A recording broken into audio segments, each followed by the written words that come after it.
a tiny West African nation, just made a move that's reshaping the entire continent's power structure, and Western institutions didn't see it coming.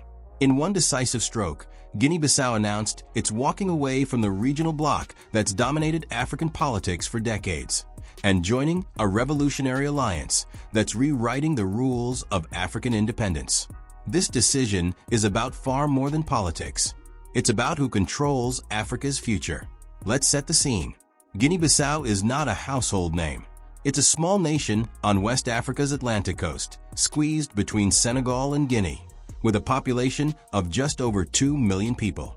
For decades, it's been part of ECOWAS, the Economic Community of West African States. On paper, ECOWAS sounds like a beautiful idea. African nations working together, strengthening regional ties, pooling resources.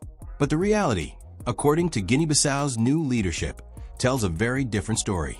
When General Horta took power through a military coup, he faced immediate consequences. ECOWAS did what it always does when a country steps out of line. It suspended Guinea-Bissau. Sanctions, isolation, pressure. This is ECOWAS's enforcement mechanism. But here's where the story takes an unexpected turn. Instead of backing down, Horta made a shocking announcement that would reverberate across the African continent. Guinea-Bissau wasn't just going to resist ECOWAS pressure. It was going to leave entirely. This decision wasn't made in a vacuum. It was made against the backdrop of a much larger African awakening, one that's been building momentum across the Sahel region for years. And it points to something profound that's happening on the continent right now, a fundamental rejection of the old order, a scramble for genuine sovereignty, and the rise of a new power bloc that's directly challenging Western influence in Africa. To understand why this matters, we need to talk about what ECOWAS actually represents. On the surface, it's a regional economic bloc. But Guinea-Bissau's leadership makes a compelling argument that it's something else entirely. An instrument of Western control dressed up in the language of African cooperation. Think about it this way. ECOWAS was established in 1975 during the Cold War, when Africa was still finding its footing after colonialism. The bloc was supposed to promote regional integration, trade, and stability. But decades later, Guinea-Bissau's government claims the results speak for themselves. The country has been part of this organization for nearly 50 years. What has it gained? The narrative coming from Guinea-Bissau's new leadership is stark: not much. Instead, they argue, Guinea-Bissau has been locked into economic patterns that benefit external powers more than Africans. The country exports raw materials, cashews, fish, minerals, and imports finished goods at premium prices. The profits flow outward, not inward. Infrastructure remains underdeveloped. Local industries never get the chance to mature. And crucially, when countries try to break this pattern, when they try to prioritize their own people and their own development, ECOWAS becomes the enforcer of the status quo. The suspension of Guinea-Bissau after the coup is actually perfect proof of this dynamic. Horta was removed from power through a military intervention, and immediately ECOWAS imposed punitive measures. Not because of humanitarian concerns or democratic principles applied consistently. Africa has seen countless military takeovers treated far more leniently, but because Guinea-Bissau had crossed an invisible line. It had acted without permission from the structures that are supposed to keep African nations aligned with Western interests. But here's where things get interesting. Guinea-Bissau's leadership looked at this moment of crisis and saw an opportunity. They looked at what was happening in neighboring Mali, Burkina Faso, and Niger, and they saw a blueprint for something entirely different. Over the past few years, the Sahel region has been experiencing what many are calling an African revolution. It started with military coups in Mali in 2020 and 2021. Then Burkina Faso followed in 2022. Then Niger in 2023. Each time, the international community condemned these transitions as undemocratic. But within each of these countries, something remarkable happened. New leadership came to power with a singular focus, taking back control of their own resources, their own economies, and their own futures. These nations formed what's called the Alliance of Sahel States, or AES. It's a military and political alliance, yes, but it's also something more ambitious. It's a statement of continental independence. Mali, Burkina Faso, and Niger are landlocked nations. They were dependent on coastal neighbors for access to international trade. But by bringing Guinea-Bissau into their alliance, they suddenly have direct Atlantic access. This changes the geopolitical equation entirely. Suddenly, these nations can bypass the traditional trade routes. They can control their own supply chains. They can develop their resources on their own terms. And they can do it without the interference or mediation of Western institutions. For Guinea-Bissau, the calculus was simple. Yes, leaving ECOWAS would bring short-term pain. But joining AES meant entering a bloc that was actively rejecting the old order. A bloc that was building something new based on fundamentally different principles. It meant aligning with countries that had already made the leap, that had already proven it was possible to say no to external pressure and survive. But this isn't just about regional politics. What makes this shift so significant is the ideological foundation beneath it. The new Guinea-Bissau leadership and the broader Sahel movement they're joining has articulated a vision that's genuinely revolutionary for African politics. It's based on three core ideas: sovereignty, self-reliance, and indigenous development. First, sovereignty. For decades, African nations have made decisions based on what external powers wanted. Need development funding? Go to the World Bank. Want infrastructure? Get an IMF loan. Need military support? Call on France or the United States.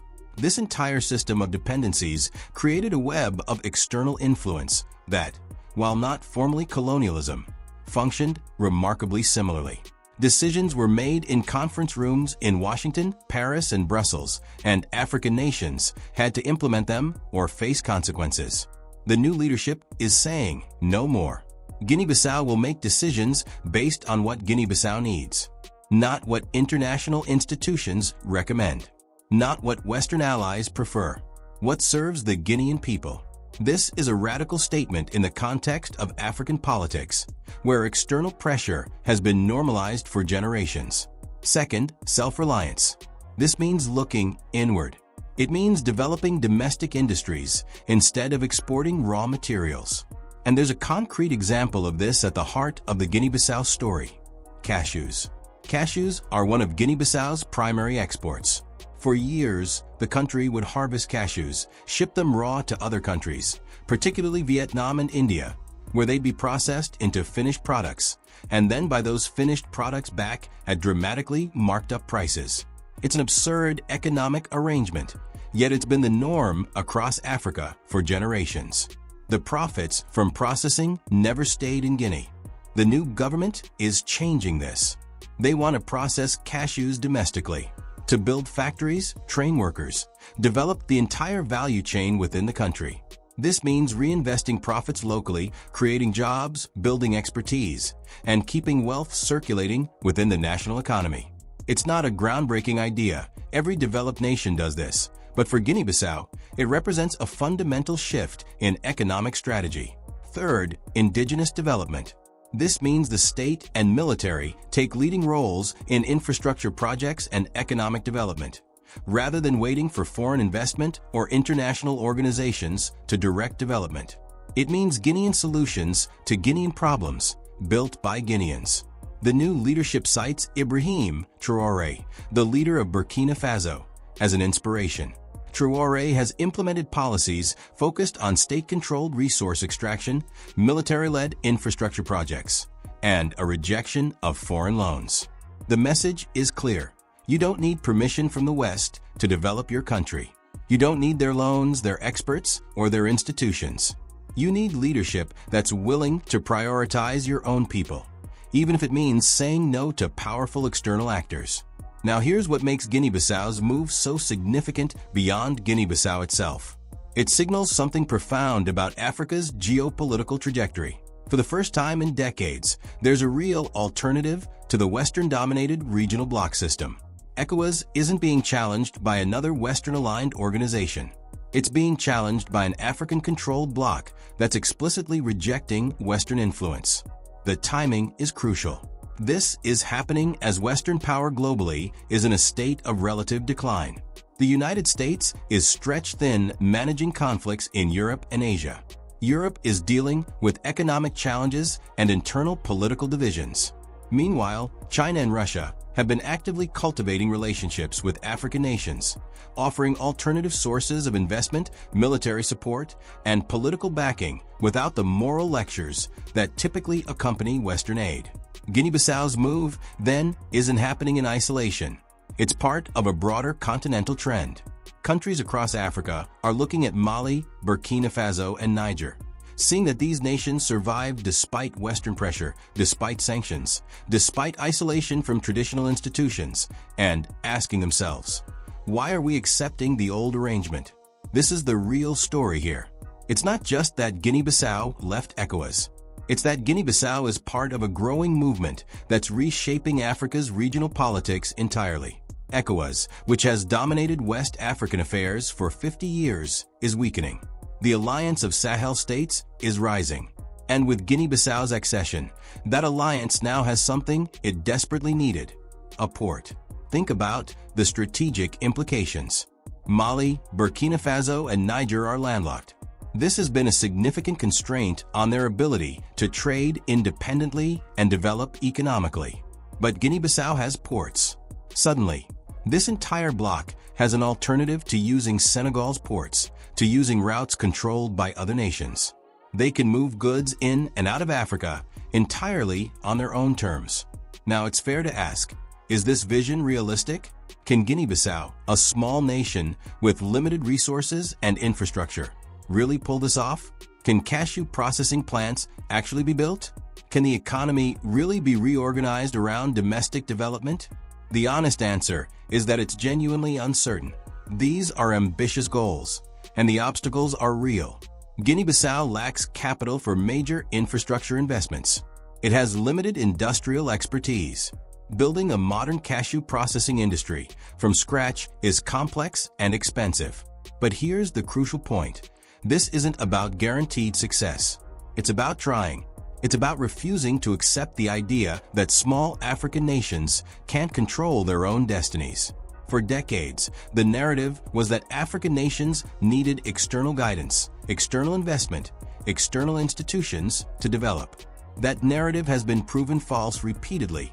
It was used to justify colonialism and continues to justify neo-colonial arrangements.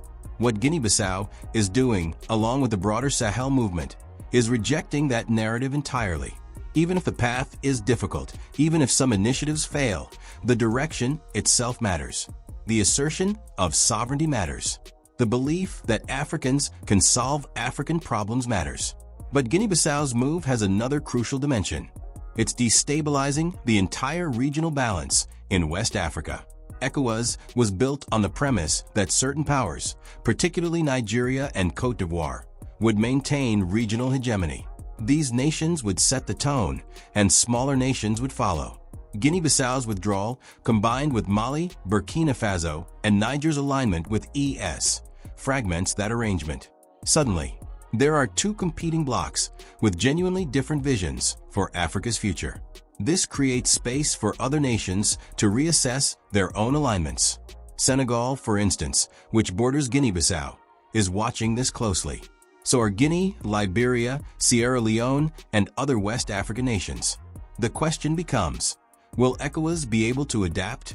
Will it reform itself to address the legitimate critiques being raised? Or will it double down on the old model and watch as more nations peel away? There's also a military dimension to all of this. The Sahel region has been dealing with insurgencies and security challenges for years. Western nations have been involved in military interventions. France notably launched a major intervention in Mali in 2013. But that intervention, while initially successful, ultimately failed to stabilize the region. Mali's new leadership concluded that Western military presence wasn't the solution. Guinea-Bissau joining AES means military cooperation with nations that have already expelled French forces and are building security partnerships with Russia instead. This is a significant shift in geopolitical alignment. It signals that African nations are increasingly willing to partner with non-Western powers for their security needs. Let's dig deeper into what economic independence actually means in this context.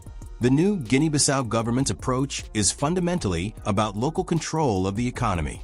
Instead of foreign investors extracting resources, instead of multinational corporations setting prices, instead of international financial institutions dictating policy, the state takes the commanding role.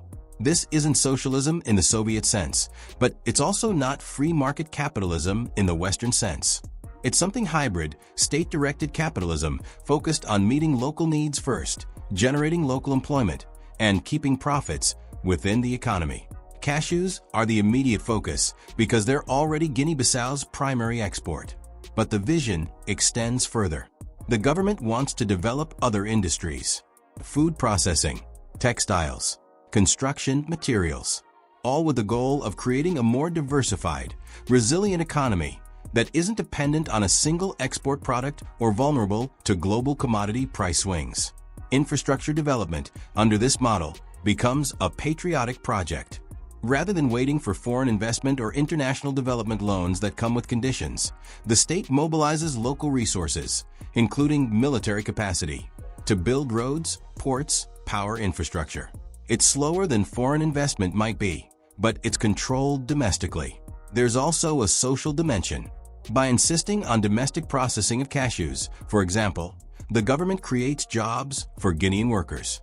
By investing in local infrastructure, it stimulates local economic activity. By rejecting foreign loans, it avoids the debt trap that has strangled so many African nations' development. This is appealing, especially after decades of economic policies imposed by the IMF and World Bank that have, by many measures, made African nations poorer while enriching foreign corporations and creating massive external debts. The new Guinea-Bissau leadership cites Ibrahim Traoré of Burkina Faso as a key inspiration, and understanding why is crucial to understanding this entire movement. Traoré came to power through a military coup in 2022.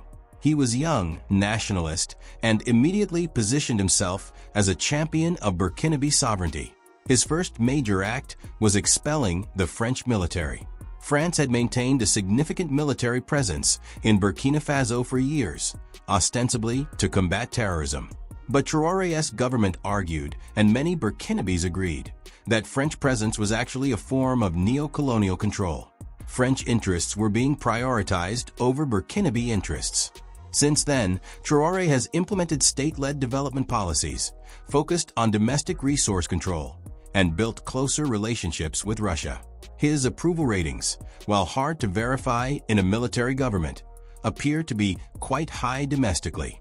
People see him as standing up to external powers and prioritizing their needs. This is the model that Guinea-Bissau's leadership is embracing, not blindly copying Traoré, but adopting his core principle. African leaders should prioritize African interests, even if it means defying external powers. What's remarkable about this movement is that it's genuinely popular in ways that Western-aligned policies haven't been. Young Africans, in particular, are embracing this nationalist vision. They see in it a rejection of the post-colonial arrangement that has defined their entire lives, an arrangement where African nations have formal independence, but real decisions are made elsewhere. Now, how are Western nations responding to all of this? With confusion and consternation, largely. The US and Europe have been trying to maintain their influence in Africa, but they're finding it increasingly difficult. Traditional tools, foreign aid, military support, institutional pressure, are losing their effectiveness because African nations are finding alternatives. The standard Western response to Guinea-Bissau's withdrawal from ECOWAS has been criticism. These actions are described as destabilizing, as anti-democratic, as detrimental to regional cooperation. But the problem with this framing is that it assumes the current system is legitimate, that ECOWAS, as currently constituted, actually serves African interests, and that external pressure in favor of maintaining that system comes from a place of genuine concern for Africans' well-being. Guinea-Bissau's leadership would argue this is precisely the condescension they're rejecting. Western institutions and Western nations feel entitled to pressure African nations into maintaining arrangements that benefit Western interests. When African nations refuse, they're labeled destabilizing and anti-democratic. This is the core tension playing out right now across the continent. Western powers want to maintain their influence. African nations increasingly want to assert their sovereignty. These goals are fundamentally in conflict, and you can't satisfy both. So what does Guinea-Bissau's move mean for Africa more broadly? It accelerates a shift that's been building for years. The idea that Africa should be divided into Western-aligned blocs, like ECOWAS, is being challenged. The idea that African nations need external permission to govern themselves is being rejected. The idea that African problems require Western solutions is being contested. In its place is rising a new African consciousness, one that's rooted in genuine sovereignty, one that's willing to partner with non-Western powers, one that's demanding rapid, state-led development. This doesn't mean perfect outcomes are guaranteed. States that prioritize rapid industrialization and infrastructure development while rejecting external scrutiny can absolutely make mistakes, can absolutely be corrupt, can absolutely pursue policies that harm their own people. But the principle is sound. Africans should make those decisions for themselves. You can already see this playing out across the continent. The BRICS bloc is becoming more attractive to African nations as an alternative to Western-dominated institutions. China's Belt and Road Initiative, while also having its own extractive elements, at least doesn't come with the moral lectures and democratic conditions that Western investment typically includes. Russia is finding receptive audiences in African nations desperate to escape the Western security architecture. And now, with Guinea-Bissau joining the Alliance of Sahel States, you have a growing bloc of African nations that have collectively rejected Western-dominated regional institutions and are building something new together. But here's what's really important to understand about all of this. The story isn't ultimately about Guinea-Bissau or even the Sahel region. It's about a fundamental shift in global power dynamics. For the last 70 years, the world has been organized around Western dominance. The institutions, the rules, the implicit assumptions about how things should work, all of these were designed by and for Western powers. African nations, like much of the global South, had to navigate within that system. What we're seeing now is the beginning of the end of that era. It's not a sudden collapse, but a gradual, accelerating shift. Institutions like ECOWAS that were built within that system are losing legitimacy. New institutions are forming. New alignments are emerging. And crucially, nations that were subordinate in the old system are asserting their agency in the new one. Guinea-Bissau is a tiny nation. On the surface, it shouldn't matter much whether it's an ECOWAS or ES. But symbolically, it matters enormously. It's a sign that the old order is fragmenting, that alternatives are becoming viable, that the assumption of Western dominance can no longer be taken for granted. This is happening across the global South, not just in Africa. India is asserting itself. Brazil is reasserting its agency. Even smaller nations are finding that they have options, that they can play different powers against each other, that they don't have to simply accept whatever Western institutions dictate. So as we watch Guinea-Bissau take this step, as we see the Sahel Alliance grow, as we watch ECOWAS weaken, the question becomes, what kind of Africa will emerge from this transition? Will it be more prosperous, more stable, more just? Or will the problems of the old system simply be replicated in a new form? That's not for us to answer. That's for Africans to determine. But what we can say is that something fundamental is shifting. The era of unquestioned Western dominance in African affairs is ending. What comes next will be written by African leaders prioritizing African interests. The real question might not be whether Guinea-Bissau made the right choice. The real question is, how many other nations are going to make the same choice in the years ahead? And what will the world look like when Africa finally takes control of its own destiny?